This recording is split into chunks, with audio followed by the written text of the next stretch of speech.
మాంసం తినడం మనుషుల్లో అలవాటు ఉంది, తెలుసునా మీకు? చాలా మందికి, మీలో కూడా చాలా మందికి ఉండొచ్చు.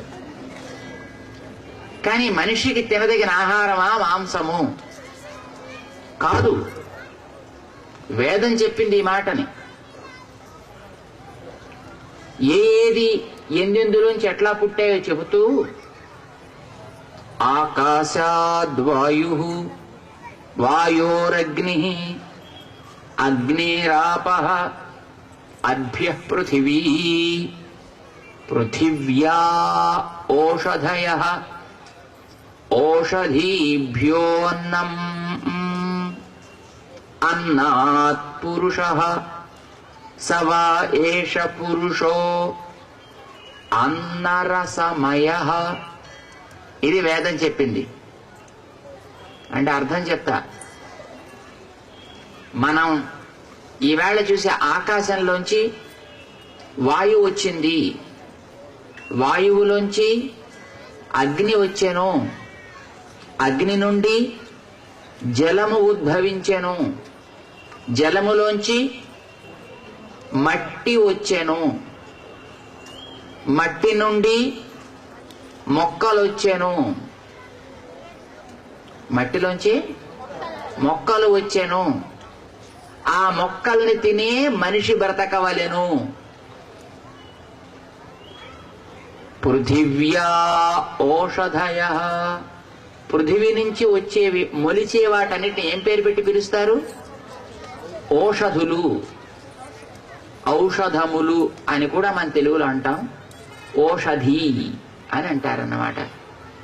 ఓషధి అంటే మందని అనుకోకండి.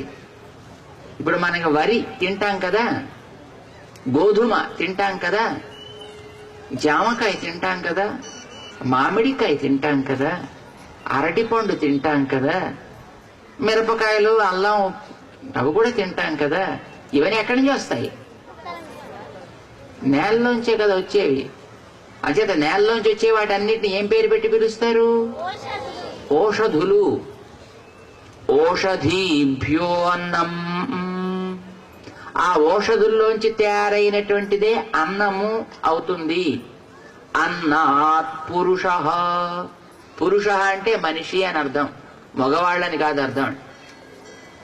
మానవులందరికీ కూడా పురుష అనే పేరు, మీకందరికీ కూడా పురుషులనే పేరు.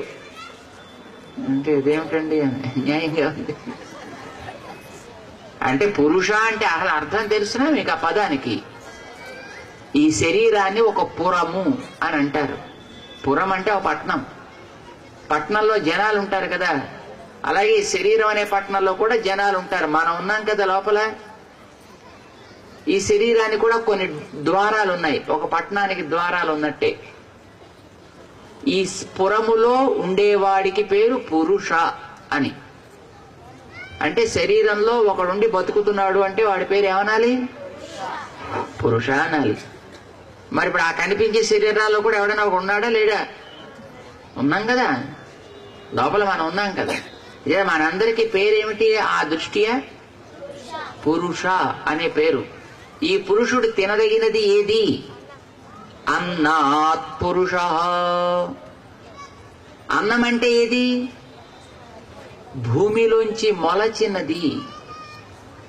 భూమిలోంచి మొలచినది అన్నం అంటారు. ఆ అన్నము తింటే మానవుడు అవుతాడు. లేదండి మేము అన్నం ఎందుకు తినాలి, మేము సున్నం కూడా తింటామంటే అప్పుడు వాడిని ఏమనాలి? జంతువు అనాలి. లేదు మరొక జంతువునే మేము చంపి తింటామంటే వాడిని ఏమనాలి? వాడు రాక్షసుడు, లేదా వాడు క్రూర మృగం అనాలి. ఇప్పుడు భూమిలోంచి వచ్చే వాటిని తినేటటువంటి మేకని, ఆవుని ఏమంటాం మనం? సాధు జంతువు. మరొక జంతువుని చంపే సింహాన్ని, నక్కని, తోడేల్ని ఏమంటాం? క్రూర జంతువు అంటాం మనం. మరి ఇంకొక జంతువుని చంపి నేను కూడా తింటానని మనిషి అంటే వాడిని ఏమనాలి? అవి క్రూర జంతువులు, మనిషి అయితే రాక్షసుడు అని అనాలి. మరి మనం ఏ జాతి వాళ్ళు ఎంతకీ? అంతే కదా. మాంసమును తినవలసిన మనిషి తినకూడదు.